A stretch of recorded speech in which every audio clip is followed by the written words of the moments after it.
Monsieur Bourré, un premier commentaire sur cette première soirée. On ne peut pas rêver mieux d'avoir passé les fêtes de Rosh Hashanah, d'avoir passé les 8 jours entre Rosh Hashanah et Yom Kippour pour faire l'inventaire de l'année qu'on quitte, de rentrer avec au son du chauffard pour terminer le jeûne, pour rentrer dans le nouvel an juif et venir 2 jours après obtenir la bénédiction de tout un peuple. Ça, c'est quelque chose qu'on ne peut pas imaginer. Ce qu'il faut comprendre, que quand on a vu ce qui s'est passé ce soir, cette jeunesse, on devrait téléphoner à leurs parents et leur dire merci, ici en Eretz Israël, de nous avoir donné une telle jeunesse.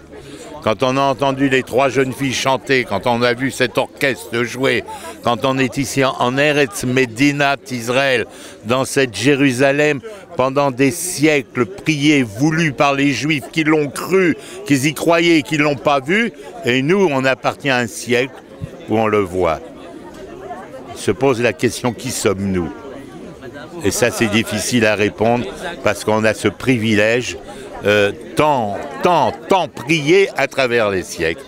Alors, je dirais à toutes ces mères et à tous ces pères, ils avaient raison de léguer à leurs enfants les valeurs et les écritures de nos valeurs. Et il y a une chose que je voudrais dire en voyant ces jeunes, et c'est ça. On dit chez nous, les pères ont donné leur cœur à leurs enfants. Et les enfants ramèneront leur cœur à leurs parents. C'est ce qu'on voit aussi dans ce pays, en Eretz Israël, qui est, comme ils l'ont dit ce soir, vraiment la maison de tous les Juifs. C'est Sukkot. C'est Sukkot, nous sommes plus comme hier.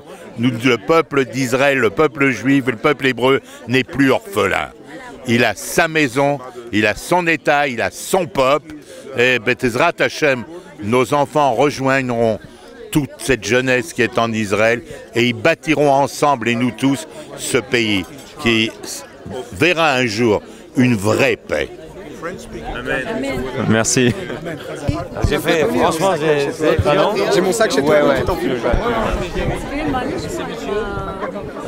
Vous savez, j'ai connu une époque où les parents protégeaient les enfants.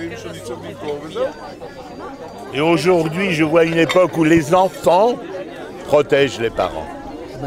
Ben, c'est notre plus grand mérite. Si on peut avoir ce mérite. Je remercie Dieu de m'avoir laissé vieillir pour voir ce que vraiment on y croyait et on le voit aujourd'hui. Et nous avons un long chemin et le monde pourra prendre exemple sur celui du peuple hébreu, sur celui d'Israël.